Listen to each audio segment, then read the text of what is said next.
What is going on, YouTube? Technical difficulties. I'm here, the brain of the mainframe, with my lovely co-host for tonight, Miss Mandy Summers. Mandy, how are you doing? I'm good. Like what? I'm over here and Billy's not. And yeah, so hi. No Hi, Billy y'all. tonight. No Billy. No Billy. And Mandy, what? All right, 24 minutes. 24 minutes. We've been trying to get this stream through, and we finally did. Holy shiznit. Wow. You did a good job because it was really giving you trouble. Yeah, I would have no clue why that happened. I'm gonna have to do a little research after the show. I've got a deadline to get done tonight to help out another artist, and I don't know how I'm gonna figure this out, but we will get this going. Mandy, I am so pumped tonight, and Me I'm too. gonna get it. Now you've met these gentlemen before, correct? Oh yes, many times. They are just like the sexiest brothers in Comicsgate, of course. Yeah, they are. Hey now, is that Who weird? doesn't know them? I know. So let's get right to it, guys. Greetings, crowdfunding centurions and crusaders all over the world. Our two guests have graduated from Magic Academy and partnered with an orc and a dwarf who are investigating illegal Pegasus races. Let's welcome Mr. Phillip and Brandon Diaz. What's going on, fellas? Whoop. Hey, how's it going? Thanks for having us. Glad we finally got in here. We could show the book off to you guys. Great to meet you, Nile. Great to meet you, man. It's about time we've got you and Brandon on, and we've finally made it. You've been to the journey in the technical support arena with me, and we took Philip's advice of, you know what? Let's see if we can get the stream going, and we'll just have to migrate everyone over. And by golly, the little Tucci phrase there, it worked. We made it happen. And Mandy, you are creeping into Brandon's window. I am. I like to do that though. There you go. Yeah. All right. So guys, let's get into this. Let me get to know you a little bit. So I'm going to start with you, Philip. What brought you into the world of comic books? Oh, well, I think just being a kid in the 90s, watching like the X-Men animated series, Batman, stuff like that.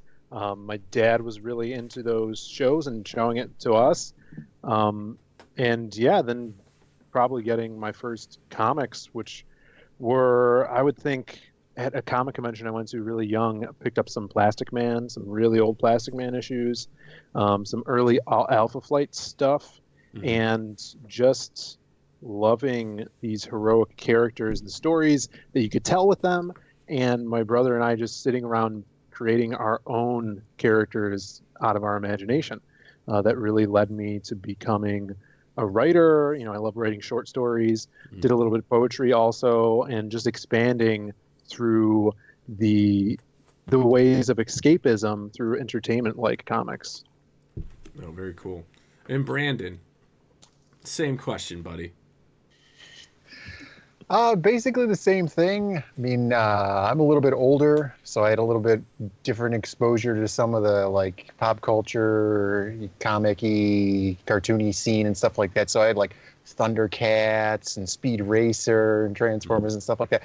But not like Phil. I didn't really read too much comic books. I don't know why. I didn't really get to start appreciating the art in them until I was a little bit older. I always really loved the cartoons, X-Men, Spider-Man, Batman, stuff like that. But I just never had the appreciation for the actual literature itself until fairly recently, within the last 10 years or so. Oh, very cool. Very cool. Now, Philip, you are a writer. Brandon, you're an artist. Now, do you both write and draw, or do you guys strictly have your own arenas? Yeah, we know our roles. So I let Brandon do all the art. He's been doing, graphic arts in high school, and I've been writing since high school. Took a lot of writing classes in college. And yeah, so I think we work pretty well in tandem. He's going off my scripts, and of course he's super creative within himself. So he will suggest things, and it's a good back and forth teamwork I think we have going on writing this this first book for Magic Cop. Right. Now, if you don't mind me asking, how far apart are you guys in age? 5 years. 5 years. All right. Now, how is it working with your brother, though? I mean, do you guys really see eye to eye, or is there more bickering in this, in the sense of creation, or explain to me your guys' creative partnership. I think that, there's always that like struggle with working with your family and stuff like that. But as Phil and I got older, you kind of move out of that, that teenage phase and stuff, and you kind of just come to the consensus of like, we're moving in this direction together. We have to just keep going because we're brothers. We have that connection, and so we work together on pretty much everything. Story wise, we work together and everything, and so having that, it makes it a lot easier for us to kind of come up with cohesive and creative new ideas that we feel like will work together because, he has a little bit different background, being a writer for him and being the artist for myself, even though we come together in the middle to create things together, there is that kind of bouncing off effect from each other where, he'll be like, oh, that's a stupid idea and here's why it won't work. And then I'll be like, well, here's why something else would work because, visually or whatever, and he's like, hey, this just can't be written, or this is the narrative here is going to be stupid or something. Oh, nice. Now, Philip, what is I got to ask you, so your writing style, I mean, who inspired you? I mean, are you writing like the Marvel way? Are you doing your own thing? Explain to me a little bit about your process. So this is one of my first stories that I'll be working on, with an artist and writing for like in script form. So as I'm writing more and more, I'm kind of like developing my own way of doing so. So I do basically full script, but I let the artist know that if they have any suggestions, totally shoot them past me. If you want to add panels, make something a splash page, because those guys, like Brandon was saying, they have the visual eye for the storytelling that way. So writing more of like that full script rather than the Marvel method, for me, lets me keep the reins of what I want the story to be. And then once I pass it through the artist, and it's awesome to see how it molds to their style, rather than writing it fully the Marvel method where you just outline it, they lay down the stuff, and then you go back in and then do the dialogue on the back end. I'd rather not do that because for me, I could tell when a book is written that way because you come up with panels where someone kind of has like a stagnant facial expression, but they're like yelling in their dialogue. Yeah. And you get that disconnect. I actually spoke to Tim Seeley, an awesome writer. He's worked on a bunch of stuff, Hack and Slash. He's done a bunch of stuff at DC. And he was saying exactly that. I'd rather, if I'm working with an artist, he writes as well. But if he's working with a writer, I should say, doing art, he'd rather go off of a full script so he knows those facial expressions. And I feel a lot of artists in the industry feel the same way because if they don't have that connection between dialogue and emotional expression, then it really shows through on the reader.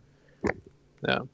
Yeah, I understand what you're saying. That's a great way to break it down and set up your script. Now, when you're going in and you guys are designing, so Brandon, you've done all the all the drawing, pencil work and stuff for this book, correct? Yes. Okay, so when you guys are coming up with your characters and designing, with your design process, and I like to talk about this because a lot of creators are trying to figure out, do I collaborate with someone? Do I do my own thing? Who had the main role in designing the characters?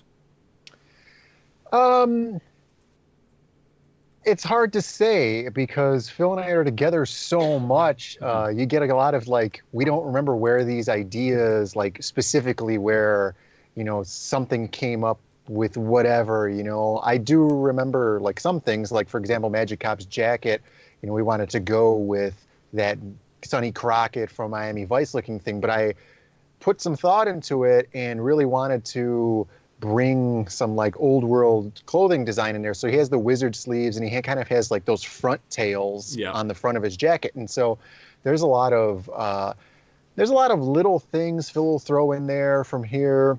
I'll do it, but so much of the design is really a collaborative effort between both of us, so much so that it's really hard to tell who could take credit for any single character. Mm-hmm. Well, I think a great part of Brandon's artistic visual eye is whenever he designs a character, and I'll just say that visually most all the characters in here, their costumes and the stuff that they're wearing is designed by Brandon, and you could see that because he really holds true to kind of like the theme of he wants the characters that he creates and that Zade Comics puts out to be simple enough that anyone could cosplay them.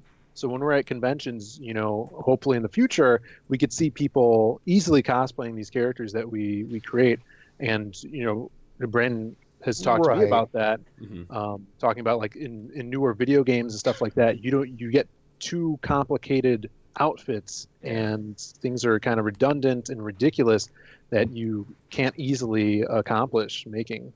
Right. There's a design philosophy that I have for character design, and it goes back to like generations of just character design, and designing things in general.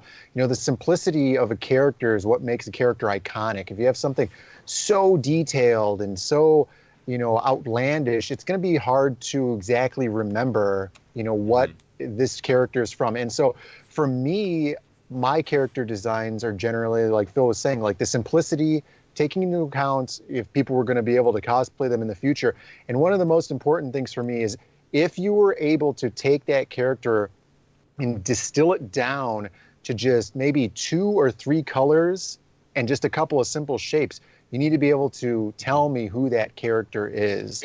And one of the biggest examples I use is any of the characters from Mortal Kombat. You look at like the old Mortal Kombat games, and if you talk about Mortal Kombat 1 through 3, you could pretty much take a square, put the character's colors in that square with maybe just a shape, and I would be able to tell you, and a lot of Mortal Kombat fans would be able to tell you, and maybe even some people that are not big fans but are just video game fans in general, you need to be able to distinguish who that character was. And there's a lot of over design in new stuff now, but that's the philosophy that I follow when I come up with the characters. Okay, and I got a question here from Peter Gilmore, and it kind of goes into, I guess, the future of Magic Cop, and we'll get into more in this, but I don't want to miss this question. Peter Gilmore asks them if we'll ever see a time travel story in the future with it being a magical world.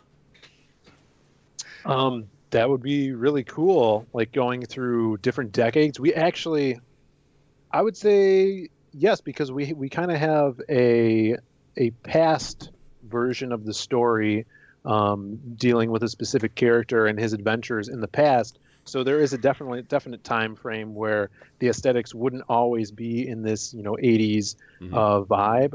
But we, in some future stories, I definitely have plotted out some interdimensional jumping into different worlds of maybe different characters, comic characters. So anything's possible. Yeah, time travel is wacky enough for Magic Cop.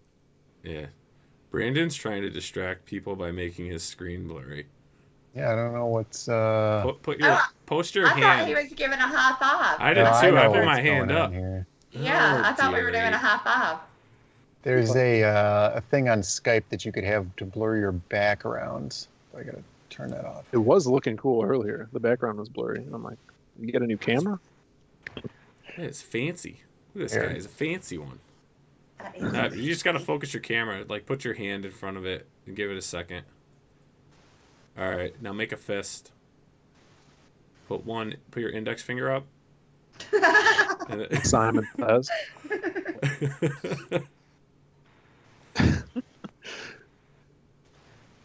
That's your eye. What is going on? There you go, bro. There it is. We're back. We're back in action. Now, Mandy, don't let me do all the talking tonight here. Okay. Chat away. So, Chat away. So, Okay, I want you to know Okay, now, that's these enough. guys, So, anyways, these guys have these amazing jackets. Yep, Not I'm going back anymore. to it. No, they Yeah. had two of them, and they sold both of them, and now I do not get one of these awesome jackets. So, yeah, I'm kind of bummed. I'm gonna start harassing them in DMs as soon as I'm allowed to have my debit card back. So, Yeah, for the perks, we really wanted to embrace that 80s aesthetic, get that feel, and the jacket was like a crew member's jacket. We kind of wanted that pretty early on in creating the campaign. Brandon found the perfect, windbreaker pink with the blue on it that we're sending out to 2 lucky backers that backed our executive producer tier, and it's going to have Magic Cop logo on the back, and it's going to have their name embroidered on the front. We were trying to do those with the stretch goals, also very incorporate those 80s throwback little perks that we have going on in there. wait, so that jacket is a perk? Yeah. What? yeah. That was Like our, what? I Like, want that. what? You know what's funny? I was like, I had a crazy day today, right? And I'm running around. I run a construction company during the day, and I'm running around. I thought like, oh, I'd get home early today and mess around. And I wanted to get like an old blazer. I was going to like a thrift shop, get like an old blazer. I was going to have like the sleeves rolled up and everything and the glass. But I didn't have time. And I'm sitting here in my head like, fuck, man. I wish I had that. That'd be great to dress up, man. That'd be awesome. I think I'm just gonna go in my daily life like that. But I mean, what literally like, right? I should.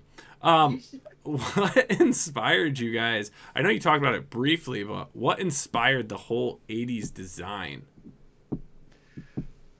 So I had this idea a few years ago. Actually, I don't remember how many years ago it was exactly, but it was before the 80s were popular again. And I was like, man, the 80s are going to be popular again. If it was a stock that I could buy on the stock market, I would put all my money into it. And I was right. And so when we were conceptualizing Magic Cop, from the historic story of how it was supposed to be an arcade game, and then, going up to where it is now, we thought it would be just awesome to capitalize on the popularity of that 80s throwback. And it just kind of came together perfectly. Mm-hmm. That's so cool. It's such a great concept. So let's get into a little bit before we start going through deeply. It looks like you've got how many main characters do you have for this story? I would say 2 main characters, and we got 2 supporting characters that are part of the Magic Cop team on the force. Mm-hmm. Yeah. All right. And so I've noticed here, and I'm going to get into this. So this is your Indiegogo page for Magic Cop. You guys are currently at 60 backers. You have 9 days left. You're 104% funded. Congratulations on getting funded. And hopefully you guys get up to, over the 5K mark in the 9 days. And I think if everyone can, push it. And people out there, who are watching, share this stream, share this episode. We had to do a reboot due to some form of YouTube issue. But really, let's get as much exposure for these, this fine brother duo here, this creative team, and share on your Facebook, share on your Twitter, share on Instagram. Let's see if we can get a bunch of people on here tonight, and let's help push this book for these guys. So I see we've got here 3 characters right here in the scene. Can you give us a description of each character? Their character descriptions? Yeah, sure. The So we descriptions have of the characters? Yes, of course. A little bit So about we them. got our Magic Cop here. His name is Iggy Cromwell. He is straight out of the academy, and Magic Cop is a title, so the magic wand is passed down from generation to generation. So he gets kind of like a free ticket to being detective on the force. So he's the rookie, the new guy to the force, and but he does have this powerful weapon, which is the magic wand. And the other detectives there, kind of the douchey ones, they think he's this like overprivileged kid that just gets a free ride to that. So he kind of has to deal with that all of his life, and that's a big part of his character.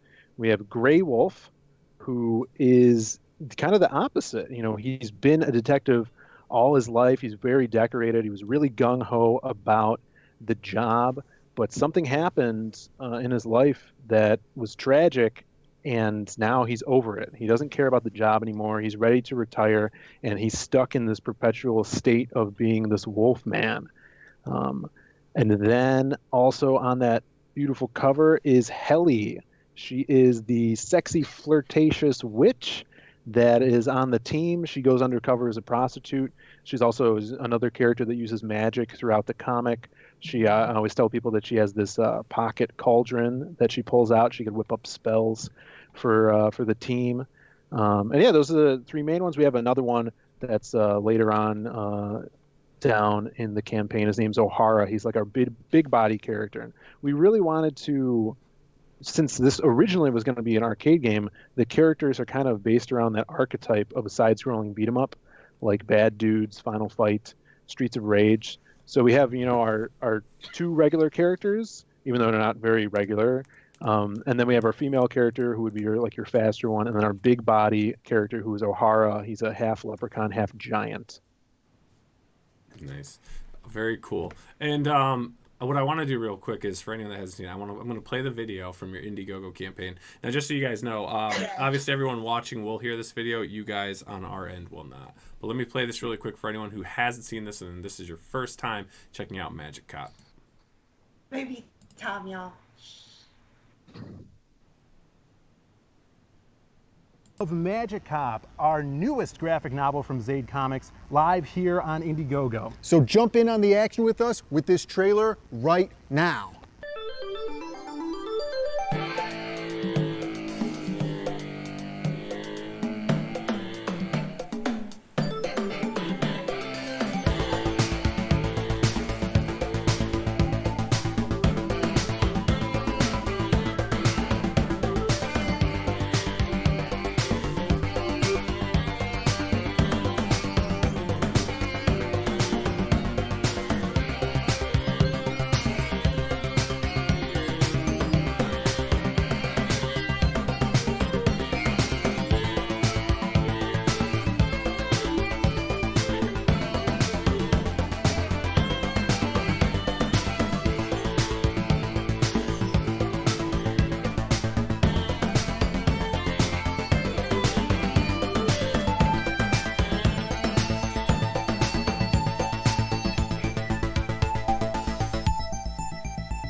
Thanks for watching, everybody, and remember, we need your help to make Magic Cop happen. So spread the word and hop on in. Let's go make some comics.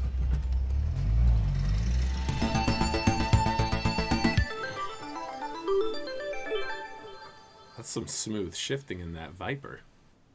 Right? Yeah. So, is that your Viper?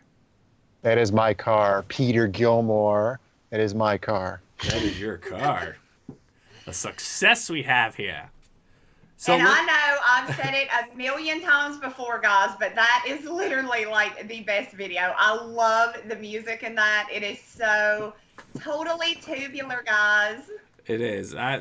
So did you guys make this video, or did you have a friend or anyone put this together? Phil put it together himself. Very That cool, is- man. I like it. The music's good. I could see like that would even be great music, like if you did have your arcade game, like that would be like that intro music, like before you like put the coins in, or like you put the coins in, press start, Yeah. get your characters going, right, and start slapping the shit out of your control board. But that's awesome, dude. So Brandon, man, your style, man, I dig you. You have a stylized a comic. You know, you definitely have your own look to everything. What inspires your work, dude? Because it's great. I love your style of drawing. Really? Thank you. Yeah, I really do. I don't know. I mean, it's hard to say who's like an artistic inspiration, but I don't really know. I mean, I don't enjoy drawing like these super detailed images like that a lot of comics have now. I kind of like that old school, where the lines are a little heavier. There's a lot of like that line hashing, shading, and stuff like that. And that's the way I like to draw my stuff. I just feel like it looks cooler. I don't put a ton of like, I don't know, caricaturization in there. It just kind of ends up just being however I draw. I don't know. It's hard to explain. So it's just what you came up with. You don't even know, what, nothing truly to your mind comes fresh and says, hey, this is what inspired me. It's just, this is what you do. It's just kind this of is you on paper. Yeah, it depends on the story that I'm drawing. We have a couple of other things, like when we were designing another video game, it was called Fish in a Barrel. It had a lot of like ridiculous fish, and the style that I wanted for that game actually drew from like that Courage the Cowardly Dog style. So like it had like a lot of caricaturization and with like giant eyes and huge teeth and stuff like that. And then we have another comic that's not out yet for anything, but it has that like old school, like pre-1930s cartoon animation style to it with like the noodle arms and, big heads and stuff like that. So it really depends. And this is what came out when I was drawing like that comic booky 1980s aesthetic. So. No, very cool, dude. I like it. Now, I appreciate did you do it. the coloring on this? Is the inking and the coloring as well? No. Thank God I didn't do the coloring because we have this guy, Phil found. His name's Eugene Bativu. He's he's a colorist in the scene. He does colors for Hero and a couple of other things that are coming out now. And he's just phenomenal. He takes whatever I think, and I think it's like, all right, this is done. This is good. This is probably the best that I could do. And he takes it and just exponentially better, just insane. The colors make everything look so good, and he's able to nail that 1980s aesthetic so well. He puts in like the half tones and like this like paper grain and stuff. Yeah, it's so good. No, this is great. I'm just scrolling through these images again. What's really cool about this, and I'm seeing comments out there. A lot of guys say there's a Ditko-esque style to your drawing, and even like the concept. I mean, this is something like I could picture, while I'm working at night on my drawings and stuff, doing things, watching my Adult Swim, which I love at night, and seeing this show. Like, you guys could have a game, you could have so many different licenses for this product that's actually really exciting, because we're sitting here right at the forefront of two creators who are brothers who have a unique story. Something that's fun, it's not like overly violent or this or that. It's something fun, right? A true escapism, I would say. Something where, fantasy and reality just don't even have to have relativity, And this is just so cool. I mean, have you guys... So you do keep talking about this being a video game. You talk about video games a lot, and I actually want to ask if you guys have actually worked in the video game field. But before we get to that answer... I mean, have you thought of this as like, wow, man, we're having so much fun. This is a great comic idea. We're glad it's coming through. But hey, how cool would it be if we did pursue having an animated series or something of that sort? Sure. So Phil and I both work in the video game industry. We work for an independent video game company as artists and video editors.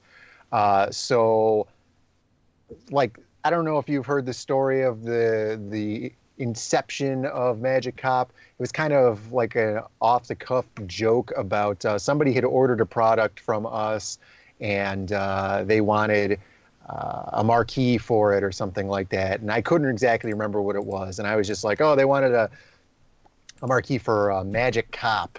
And that's kind of how the idea was generated. And then, so we ran with it from there. And the game, we were allowed to work on it a little bit in like the spare time that we had at work. And so we, made some sprites and stuff. And we actually have an entire gameplay map of the whole layout of the game from the beginning to the end, and what levels would go into other levels, and We have the whole thing really planned out.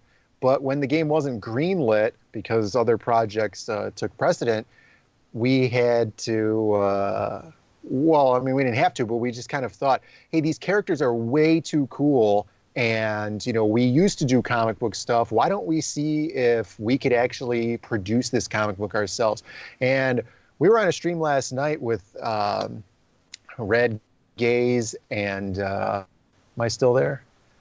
And So we have your audio, your video. okay, now. cool. And we were on there with Red Gaze and somebody else, and and they were talking about how awesome it would be for us to actually complete the game and put it out maybe for a crowdfunding so that we could get it funded and produced. So we would definitely love to produce this game. Also, Mandy was there, but Yeah, just Mandy was there too. Mandy, you're on all the streams now. I am.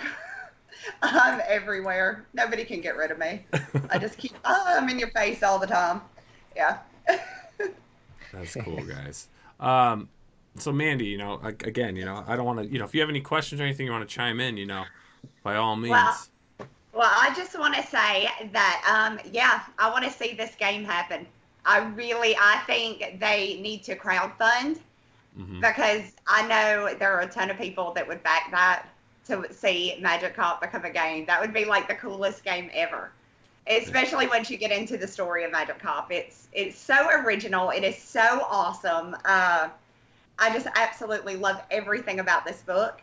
And I want to see more stuff. I want to see games and shows and Adult Swim TV show. There We you keep go. getting that like, oh, it looks like Adult Swim. There's something just quite not right about this art, and it looks so Adult Swim, and it's so perfect, and just like, wow, that's crazy to even think about. Well, I mean, Adult Swim is like it really is. It's like an indie cartoon creator's dream, like where you don't really have as much censorship, and you can really do whatever you want for the most part, Yeah. So, I mean, heck, if you can do it, push for it. And so I'm kind of curious though, what type of game was it? Like, what was the mechanics of the game? Phil could fill you in on that. Philip.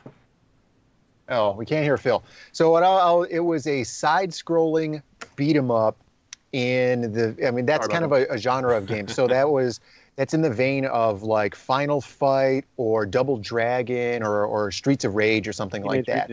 Teenage Mutant Ninja Turtles, or X-Men, those kind of games where you have the 4 large sprite characters on the screen and you're just moving to the right, fighting guys from there. We had a lot of interesting mechanics to it. We had, depending on who you started as in the game, would determine the first 1 or 2 levels, and then it would determine who you would fight at the end because you were kind of fulfilling the campaign of that character, depending on if you started as Iggy or Grey Wolf or Heli or O'Hara. Mm-hmm.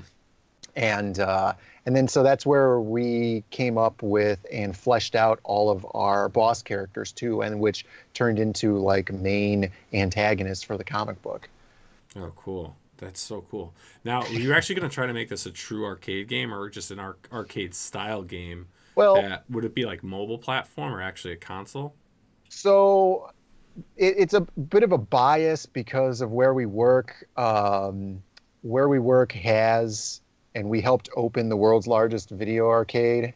And so we have like that arcade, like true arcade cabinet roots to everything that we do because of that. And so, the other game projects that we have there have the philosophy of you come out on the arcade first, and then, after a year or so, then you release on consoles because, your arcades have to be able to buy the cabinet because cabinets are expensive and then they turn their profit. And then by that time, then you put it out for home release and then you really get your huge crowd. And then that draws people to the arcade. So it really depends, like if we were to do it crowdfunding, I would say that we would probably have to make it available for, maybe like a Steam release or some sort of, I don't know, like they're still making game cartridges for like Genesis and stuff. That would be really cool. That would be really cool. Yeah, you That can would like be get cool. stuff for like Super NES, Nintendo. Yeah. There's kits out there now. You can just do your own. Yeah, that would be Yeah, awesome. our one of our moderators, Brian Blevins, I mean, has a true appreciation for arcade games. He's got a few himself, and I mean, if you ever want to talk arcade with anyone, I mean, he's just a vast pool of knowledge and just the Yes. appreciation he has for arcade games, and restoring the classics. It's awesome. It's very yeah. cool. Yeah. Yeah, that's basically what we did for the last 10 years. So, is it my fault that I don't have video right now? Did you hit your camera off? Did you click the camera No. icon? Did you No. unplug your camera? No, the little light is still on even. Strange. I don't know. Tonight's just like a really weird night. Like nothing is working right. YouTube didn't want to accept us. Mandy's image keeps blowing up and getting Yeah, smaller. what is going on with that? I'm popping around everywhere up here. Yeah, it's your it's your bit rate. So it's just fluctuation in your bit rate. And then Brandon disappeared, but Phillip, he was just muted. here. He was just Yeah, I was muted. muted. So we're good. And now he's fluctuating. So, it's just one of those weird Tuesday nights. Oh, hey, Brandon's back in the tiniest window I've ever seen. Up, they're growing. Oh, they're getting bigger. They're getting bigger. That's just Eat your awesome. protein to get bigger, everybody. There you go. Now, Phillip, it's funny. So, Yeah. obviously we've chatted on Twitter, this and that and whatnot. And then you come on, right? You come on Skype, I see your face, and I said, oh, you're doing comic book reviews. Yeah. So you have your own channel. Yeah. We have the Zaid Comics channel, youtube.com/Zaid Comics. Every Monday we do a Magic Cop Monday update for the book to show you guys how the progression's going. And then throughout the week, we'll do a bunch of different stuff. Like I do comic reviews. We do movie reviews together. Brandon kind of does like artist talks, talking about other art styles. I'll do like writing tips and stuff like that.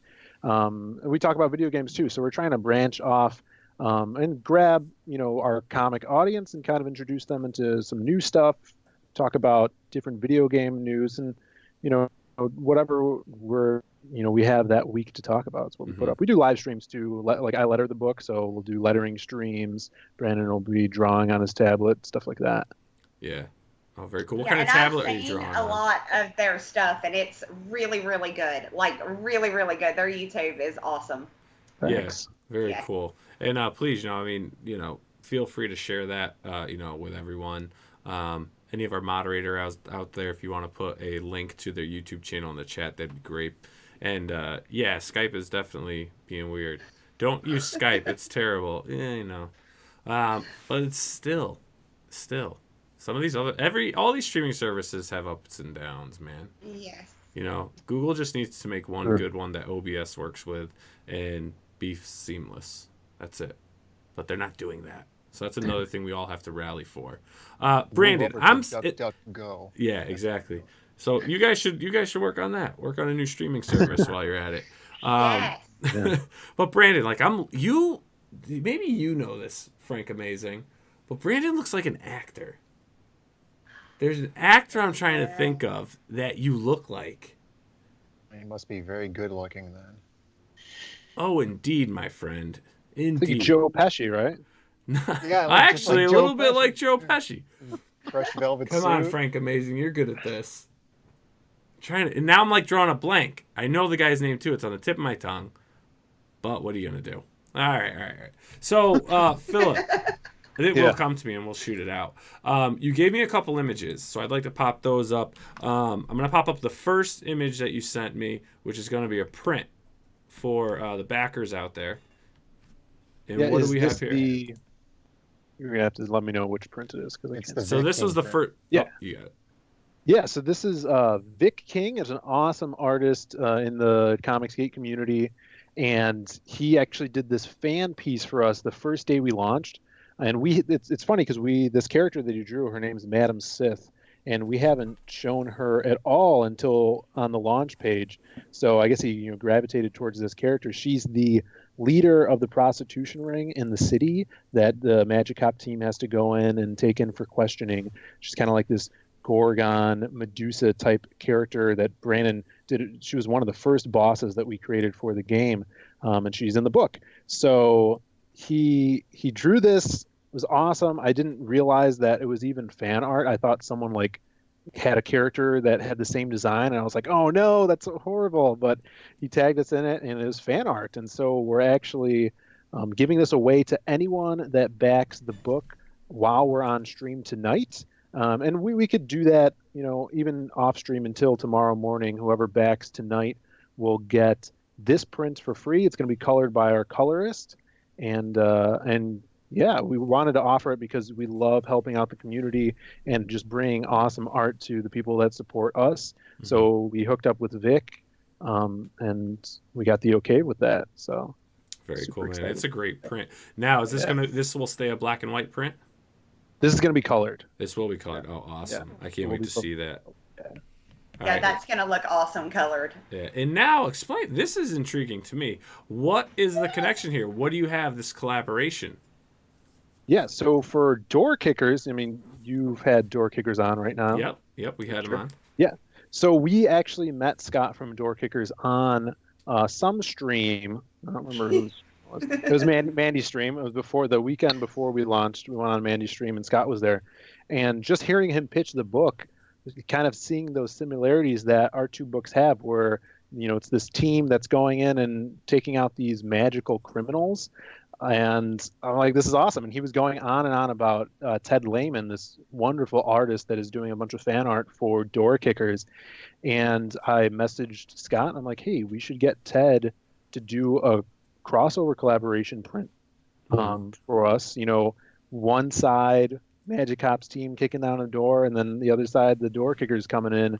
And we got together, did this. And so also another print offer, if you guys back Magic Cop at a physical tier and Door Kickers at a physical tier throughout either of the campaigns, we're going to send you this print colored by our colorist also, Eugene. He did a great job, and I kind of told him, gave him a reference of the Door Kickers cover for the colors on that, and then I'm like, man, just hit it with the 80s background for the Magic Cop side. He even went in and did those retro halftones on that side of the print also. And sex sells, so we had some succubus, sexy demon in the center that they're gonna fight.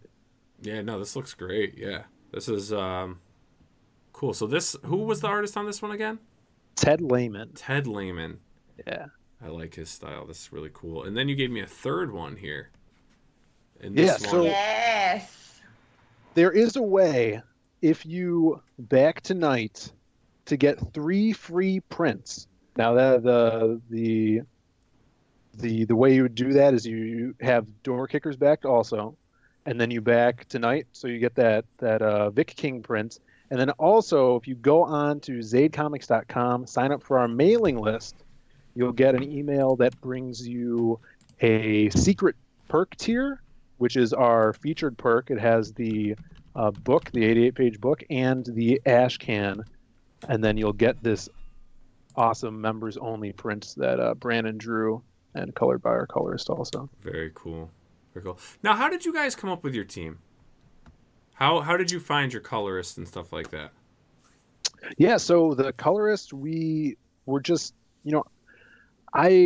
before we launched Magic Cop, I wanted to, I have other stories that I've been wanting to get out there for a while. And early on, before I got into Comicsgate, I didn't have anyone to go to for artists and stuff like that. And it was really hard to reach out. You have to go search online. But being a part of this group, the artists are so there's so many of them. It's such a fertile zone for artists. So I was able to quickly find a few different colorists that I actually sent up a page of Brandon's art to kind of test the waters with if they could hit that 80s mark. And we just found Eugene on Twitter, and he was coloring some other stuff, just promoting himself. And that's what the really key you have to do if you're an artist or even anyone that's a creative force in the comic industry. You got to get out there and promote yourself so people hear about you, and they'll message you for projects. That's exactly what happened. Same thing with Pablo Romero, who did our cover.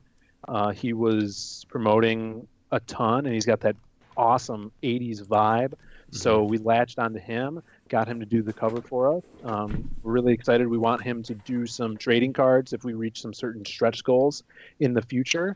And yeah, same thing with like we have our ash can cover was done by Elliot Fernandez, and he's a big force in this community. So it's all through the internet and just being a part of this community, and it's been a great time. Yeah. Now, are there any special like I don't know? Do you guys go through any like special blogs or Reddits or anything like that where everyone's talking and networking? Or are you guys strictly just kind of following what's going on Twitter and stuff like that? Yeah, Excuse me. Twitter is huge, of course. I post a lot on through Facebook groups, and that seems to be less effective. A lot of the people that are a lot of people in like the crowdfunding or comic publishing Facebook groups are all promoting themselves. So there's not that consumer aspect that you get from Twitter, where, consumers are on Twitter and they follow their favorite artists and they can see what they are pushing for. Maybe, there's someone that is a good creator that is friends with me and is promoting Magic Hop, and then their followers see that. So that's like the best way. And some on Reddit also, but I see similar things where you don't have that open public space for these consumers that aren't in your subgroup to latch on to something that they see in passing on their wall. Okay. Now I've got a question for you and Brandon. I mean, what is your take on the current state of the comic book industry? I'll take that, Brandon. Yeah, I can talk about that too. I'll talk about it. Okay, go ahead. Because I still read comics. I go Wednesday and I pick up comics. I think doing that and soaking in as much of the medium as you can is only beneficial to my writing. So, I have the comics that I follow and that I enjoy. I think that it's right now in a really unique space. The mainstream is doing things to appease people that aren't reading their books, and it's showing. And it's really interesting because what we're trying to do on crowdfunding and through Indiegogo, through Kickstarter, stuff like that, that is seemingly going ahead. And there's like a shift now of the people that, want those comics are coming to the direct market through crowdfunding and kind of leaving the mainstream stuff out in the wind. And, it'll take a while, but I think there's big signs of that happening right now. I think that it's going to be difficult for the people that are like your hardcore big company fans to get into the indie scene, because I know a lot of people that are into comic books, they're not like my close friends, but when I talk to them, I'm like, hey, I'm doing an independent comic book. They're like, oh, that's cool. But I went and I spent $50 on some stupid thing from Marvel or whatever. And it's like, oh, yeah, they need the money. That's cool. But I always think at least my art is better than Squirrel Girl. That's what I'm always thinking. I mean, all the time, I'm like to my girlfriend, look at this art. Oh my God, how could you put this out? And this is the product that you're selling, as a massive corporation. And you have this whole following behind you, and you used to mean something, and now you're putting out this art, and just, at least I'm better than that. So, Yeah. Well, let me ask you, what do you think the fear is? What do you think the fear that comic book fans have with going towards the independent arena? I think that they don't understand. I think that it's kind of like, there's a weird thing about business just in general, and it's hard for the population as a whole to get on board with a small business. They don't mind going and feeding billion-dollar corporations like McDonald's and Walmart and stuff like that, because it's faceless. They don't get to see the smile on Mr. Walmart's face, when he's getting that $10. But when I get that $10, and I'm right there behind the table and I'm like, wow, somebody's actually buying this, they have to take that in. And I think that, they don't want,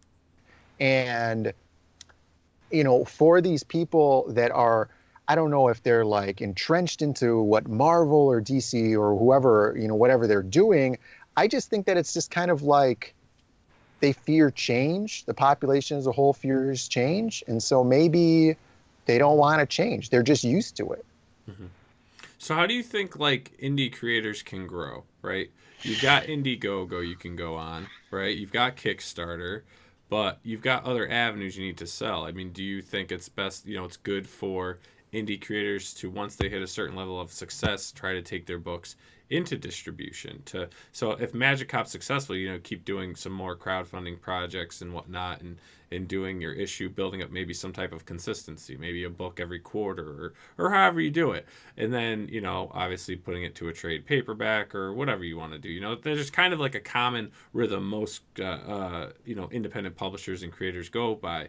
Now independent publishing, do you then take it to trying to get your stuff into comic book stores? Well, I think comic book stores are in a bad way right now, and it's really hard. Obviously, being independent, of course you want to help out independent creators, because independent people, if they have their best interests, it's really hard for people to kind of work together. And I love the Comicsgate scene because everybody is so altruistic and just doing everything because it's the right thing to do. And it's so awesome. There's like almost no other scene that's like that. If you pass that along and you have a good product, why not put it in comic book stores? Because all you're doing is maybe making some teenager or somebody go to their comic book store and pick something up instead of, buying it on the internet or whatever. If the trend is going the way that it looks like it's going, but, we are viewing things differently than like on the global scale, of like these massive corporations and stuff. If the trend is like, hey, we're going to shift over toward independent comic books again, then of course, you'd have to try to help out and put your stuff where the consumers are going to be, because not everybody's online. And there's a lot of comic book readers that are not online. There's like some of these older guys, older women that reading comic books, since, they were younger, and they don't know anything about INDIEGOGO or anything like that. And maybe they are still going to comic book shops. Now, have you guys ever talked to, have you talked about maybe even, talking to local comic shops in your area to see if they would sell copies of your book? Like make a deal with them? Yeah, we made some flyers for the INDIEGOGO and took them to a couple places over here. And I know a lot of comic book shops do consignment stuff where like they'll take in indie books and they'll have a consignment section. So once we do fulfillment and have some copies, I think we want to do that because there's a lot of shops in Chicago. We're local guys. And we want to see how that would go in these shops and how we would sell, Now I'm gonna put TJ James on the spot because whenever someone mentions Comicsgate, he will post in the chat about right now he just says, TJ James, dang it, we need a more positive and descriptive name than #Comicsgate. So. What do you guys think of that? I'm curious because I've seen this come up on well over like 15 episodes when I go through the chat and he brings that up. Do you have any comment on that? I always thought that the suffix gate didn't make any sense because, obviously it's from like the conspiracy, like Watergate thing or whatever. And it does give a negative connotation to it. It would be like if you had, some evil last name or something. And you were a good guy, but your last name was the devil Manson. Or whatever. Your last name was Manson? Right. And so, like, obviously, you're going to get that negative connotation. And so if you were talking to, some kid's mom and the kid really liked comic books and you were like, oh, we're from Comicsgate, she's going to be like, well, that sounds like some crazy conspiracy to steal my money or something. And she's not going to understand. So yeah, I agree. There should be something better out there, and unfortunately, I guess you can't use like the indie scene because there's a lot of indie people out there that are not in the same mindset as the Comicsgate scene, and they don't share that altruism and that philanthropy that everybody else here does, and Do they But not though? Do you think like it's I just mean, because we don't know them? okay, so I mean, we can talk about stuff in the scene that we work in the video game scene. Hmm. You know, our company that we work for is very altruistic. We go out and we help other arcades open, and we, Hmm. you know, help other people by fixing their games and all this other stuff like that. You know, we do stuff like that because as everybody gets built up, it's better for everybody. And that's what Comics Gate is doing. And that's so cool. But alternatively, in the video game scene that we work in, very, very few people do that. Everybody is out for themselves. You know, Hmm. they're holding back these secrets. It's like, what secrets? You're talking about 40-year-old video games here, man. You know, what are you doing? Like, help everybody out, and everybody's going to be doing the thing. You know, and you know, what you're saying about how maybe we don't know them. Yeah, maybe we don't know them, and you know, there's going to be a percentage of people who could get on board with what we're doing, and that would be awesome. But there are just those people out there that are just going to be like Phil's saying. You know, you go into these Facebook groups, and it's just content, or you know, they're creating their own book, and they're not going to help you out because they got to sell their book. Yeah. Yeah. Yeah, that's one thing I have learned, you know, obviously working with Billy and getting to know him and getting to know a lot of professionals in the industry, that, you know, there is the majority of the industry is actually good camaraderie, right? Because here's the thing, you're trying to sell your book, you know, Bill Smith's trying to sell his book, right? But they're all, you keep blurring, bro. And the you know, but at the same token, you don't know if you're ever going to collaborate someday. So you're more better off trying to help support one another than necessarily, I would say, compete with one another. But at the same token, it's a business, right? Everyone's Oh in it to yeah. make money. So, you know, you all want to make your you know, the best book you can. And that's why I'm actually a big advocate for, you know, like, because, you know, like some people are like, oh, I'll never do Kickstarter, right? I'm only doing Indiegogo. Or some guys like, I'll only do Kickstarter. I'll never try Indiegogo. Well, Right. if both will make you money, why don't you do both? Like, why would you just say, well, I'm only selling at this flea market, when you've got like other stores that are like, hey, we'll actually sell your stuff in a store, but you put all your eggs in that one basket? Why not just say, hey, I'm gonna sell everywhere you possibly can? And obviously there's pros and cons because there are demographics. You know, I saw that, you know, Indiegogo, I mean, they do really well with action-based comics, right? Like traditional action-based comics and a few other things, where, you know, I do see Kickstarters and more whimsical fantasy type comics, maybe even a little more anime is more successful there. But I mean, if you look at your demographic and what you do, you can offer different things, right? So, you know, I say if you can do both, do both. I mean, I don't know what you guys feel about that. It's true. It's just like selling in a different store, you know. Yep. Walgreens versus CVS or whatever. You got to put your product wherever it's going to sell. You're right. It's true. Exactly. Hey, Brandon, what did you say? Well, Never mind. What? You said you're right. I'm like, what'd you say? Yeah. No. But You're right. yeah, Peter Gilmore says Kickstarter is run by SJWs. They ain't getting a cut of my money. Well, what are you gonna do? If you can make more money, you know, it's all about our everyone's got their own bills and stuff to pay, but what are you gonna do? So, Mandy, Yes. you know, as a successful creator yourself, I mean, you are now in demand. You are well funded. I'm super excited for your book. Thank you. So, you know, I'd love to talk now. So that was your first crowdfunding project. This is your guys' first crowdfunding project. So true, correct. let's talk about the process a little bit. And you know, I've got, you know, we'll just be on for a little longer because I do have to get going on another project. But I'd love to get your take on the process. What is the best thing you learned through crowdfunding? The best advice you give someone, in the worst experience you had so far crowdfunding? Okay, for me, the best advice, and I think every pro will tell you this, and a lot of people don't really take it to heart: build your own audience. Have an audience that is yours. Build an audience before you ever start building an audience, start talking about your book, and then get your book out there. I came in pushing my book with like 2 followers. So that is how I started, was like 2 followers. And yeah, I mean, it really like blew up really, really quick. And I was really, really lucky that Comicsgate is such a great community where everybody seems to get the fact that what is good for one is good for everybody.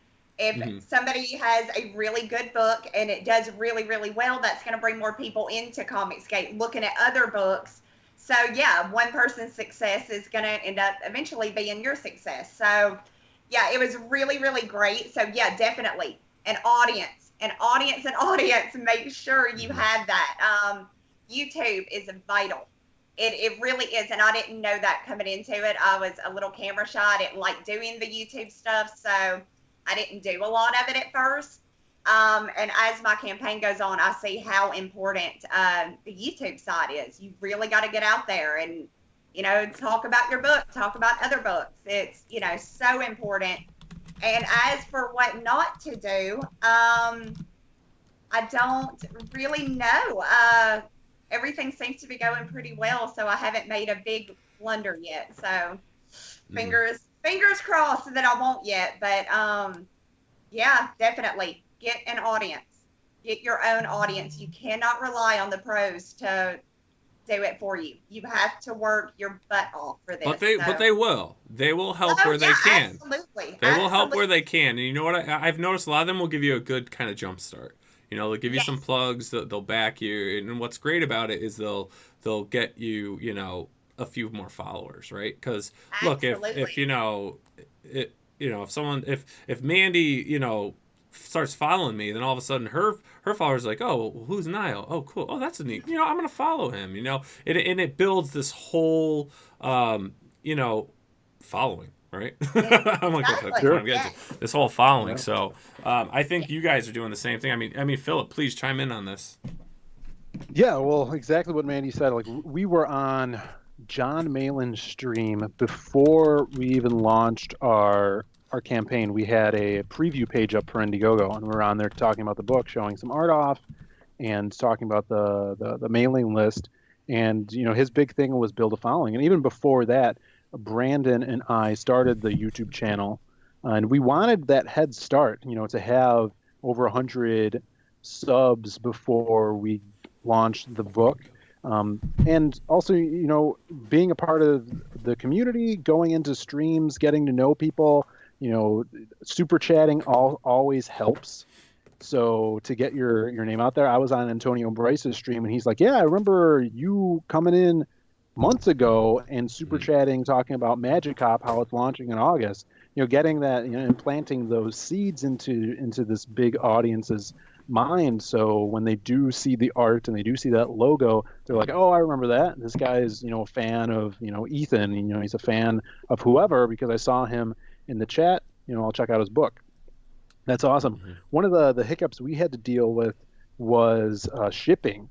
So we actually went into the campaign with a little higher shipping than we would have liked to, knowing, you know, in hindsight. So we actually went back, I think, the second day of our launch and lowered the shipping to more reasonable rates, you know, and that's been great. So when you're putting together your campaign, make sure you account into shipping, make it reasonable for your consumers, and all that, and then just having everything set up.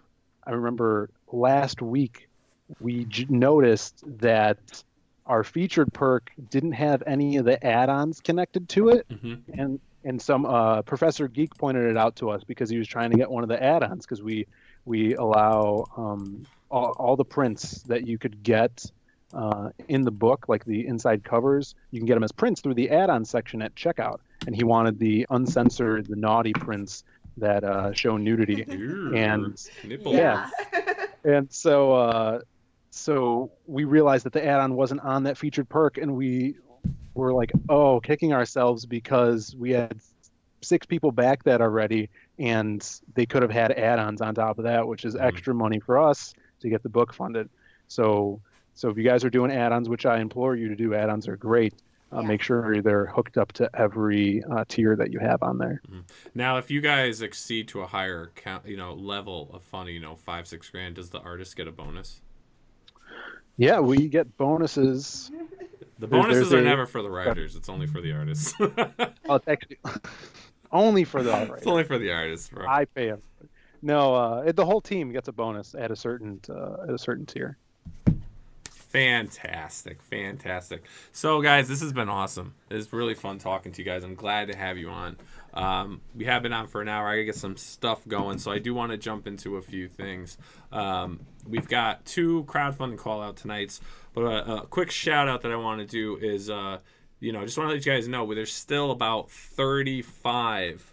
So 500 were printed. There's 35 of Billy Tucci's The Amazing Spider-Man homage cover. The She #1 300 homage cover is up. If you guys are interested, head over to www.billytucci.com/store/. So, guys, check that out if you want. I made sure to purchase mine. And also, don't forget to head over to Zaid Comics. Right now we've got Magic Cop #1 up here, but I'm sure we're going to see many more titles in the future, and it looks to be a great way to keep in touch with them and to see what tweets have been coming out. So make sure to head on over to Zaid Comics. And that, just PayPal me the $50 for that ad, guys. It will be good. No problem. So tonight, our first crowdfunding call out came to us via email through Thomas, and this is Ranger Trade Collection. So this book has been published before. Now it's in the trade edition. So I'm going to play the video for you guys. It's about 2 minutes and 24 seconds. So let's check out what we have going on Ranger Volume 1.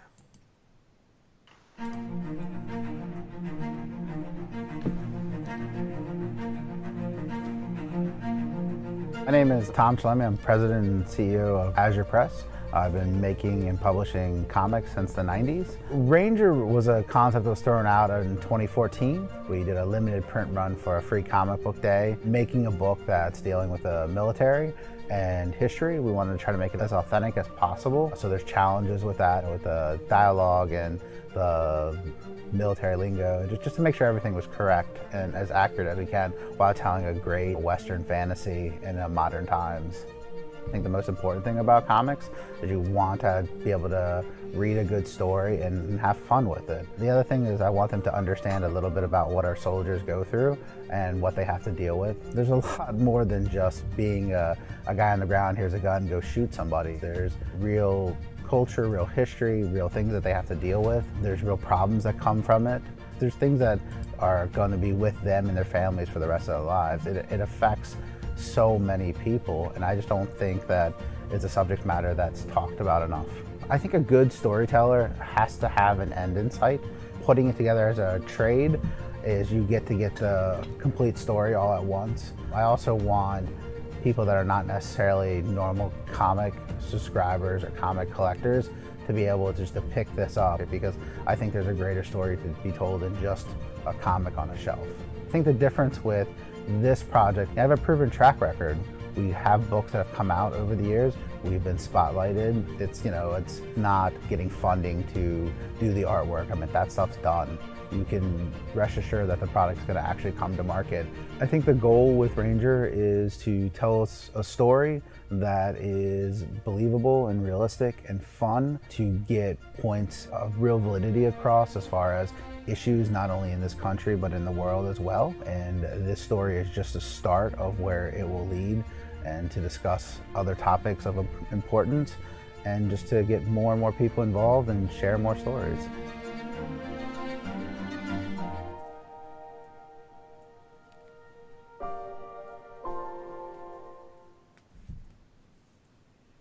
That's cool, guys. Yeah, check this out. If that's something you guys are into, I would definitely check out this trade. The art's great. Military background stuff here. And then, sorry, I'm kind of rushing.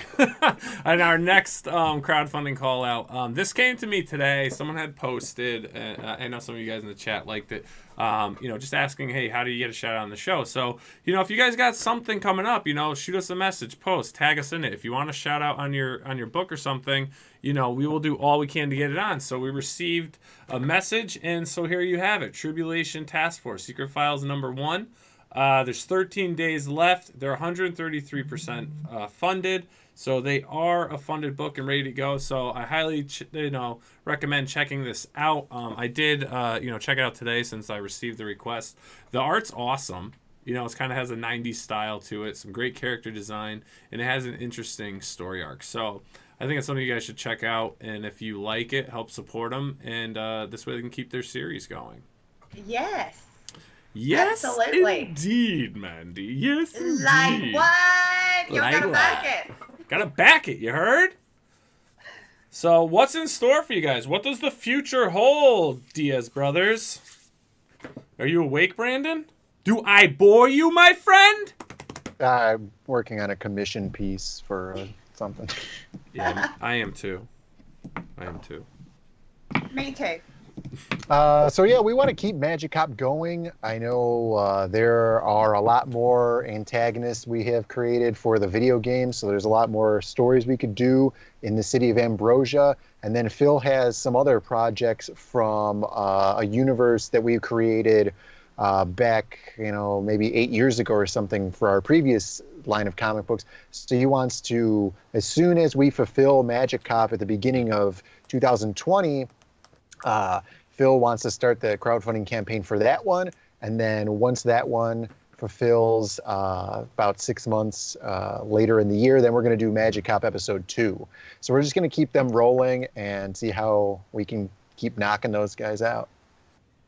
Very cool. Awesome. Nice. What do you have in store, Mandy? What do you have going on? Let's see. I'm going to be fulfilling Wart the Wizard come December, and then as soon as I get done with that, I'm going to start Wart the Wizard level 2. Awesome. Do you guys have? Yeah. Anyone have any con appearances going up, or are you just attending any conventions? Anything around your neck of the woods? We do have a small convention coming up in mid-October. I don't remember what it's called. Horror. Is it called the Haunted House? Or the Horror House? Yeah, it's a horror house, I think.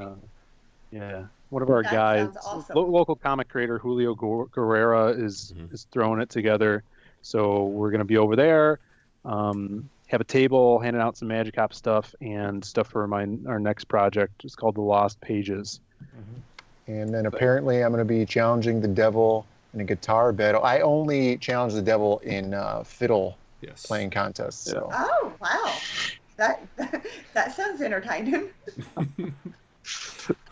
I would like to see that. You guys should make that a video. Yes. That should be a reward level video of you playing the fiddle against the devil. Yes. That would be awesome. I think Phil could put together a great piece on that. We can do that. And then, as always, we will, if you are planning on attending and making the trip to Baltimore, that's our next Crowdfunding Comics panel.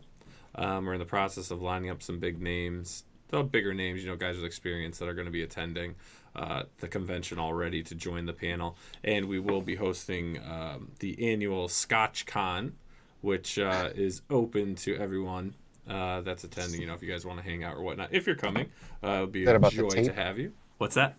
The Scotch tape convention? Yes, it's a Scotch tape convention. It's next to the furry convention. Things will get interesting. Won't be attending that one. I will be with the double-sided tape, bumping up against people, so it should be fun. All right, guys. So again, thank you so much that you've been on the show. You're part of the Crowdfunding Comics family. If you have anything coming up, please share it with us. If you got a great idea for a guest, someone that you're working with, you guys want to come back on the show with them, be a guest host, anything you do, please let us know. Feel free to tag us in your stuff. We'll help share what we can and keep things moving for you and encourage others to do the same. Phillip and Brandon, how can people stay in touch with you? We got on Twitter. You could follow Zaid Comics on Twitter. Brandon and I each have our own handles also. His is at Zaid Ninja, and mine is at GGA Phil Pops, but spelled FILL. It's kind of complicated, but I always retweet stuff from the Zaid Comics account, so you'll find us there. And again, the mailing list at zaidcomics.com, and we really want to push the YouTube channel, Zaid Comics on YouTube. Go on over there. Give us a subscribe if you guys like what we're doing. Trying to bring you some awesome content, and I'm going to have some comic creators on there as well to help give back to the community and promote them also. Very cool. Very cool. And Mandy, while we have you here, how can everyone stay in touch with all the great things you're up to? Okay, so yeah, you can find me on Twitter and Instagram with Wart the Wizard, and then you can find me on YouTube with Mandy Summers. Guys, make sure y'all go and check out the Ghostly Manor on Howling Hill that Vinny did. It's another kid's book, and it looks freaking amazing. So I wanted to do a quick shout out for him because Vinny's my boy. So yeah. And you can also find Mandy on all of our other channels as well. Yes. Every YouTube channel Mandy will be on. Hey, Yes. it's all about marketing and networking. She's got it down. Soon I'm working on it, she's going to guys. be giving like tutorials to everyone on how to market their independent book, how to break the scene with Mandy Summers. Yes. Y'all be looking forward to that because it's maybe coming at some point. There you go. All right, guys. Thank you so much for being on again. I hope everyone has a wonderful night. And tomorrow night we will be on. Who's our guest tomorrow night, Frank? Because I don't remember. Frank Amazing's looking up our guest for tomorrow night. And then Thursday night we do have Mark Negan on, who will be New York Comic Con, Artist Alley, the guy that's in charge of bringing all the talent in. So, as we're trying to get these guys from conventions on. So, up-and-coming creators, people out there working, building their books, doing their things. What's the next step? What's the next level? How do you get invited to a con? What level does your career need to be at? And things like that. We just want to bring in as much knowledge as we can from all different avenues for everyone. Yeah, that's going to be awesome. Yeah, That that's is going to be great. cool. Ron Zalaba. Okay, we have Ron Zalaba on tomorrow night. So I will get the promo up on Twitter, and hopefully everyone will join us tomorrow night at 9 p.m. for that show. So again, Phillip, thank you. Brandon, thank you. Mandy, you've been an amazing co-host. And if Billy's not on and you want to, you're always welcome to co-host with me. You know I do. All right, there you go. All right, guys, everyone in the chat, thanks so much for participating, and we will see you all tomorrow night. Thank you, everyone. Hello. Have a good night. Right. Shameful plug. Hey guys, thanks again for tuning into Crowdfunding Comics. We look forward to hanging out with all of our crowdfunding fans every time we go live. And don't forget to click the link below and subscribe to our channel. And there's a little bell, you may want to hit that too. This way you get all the great notifications when we go live and when we upload some awesome content. You want to follow us? Sure, go right ahead at Twitter at CrowdFundComics with an X, Instagram, Crowdfunding Comics, and Facebook at Crowdfunding Comics. Till next time, crowdfunding fans, we'll see you soon.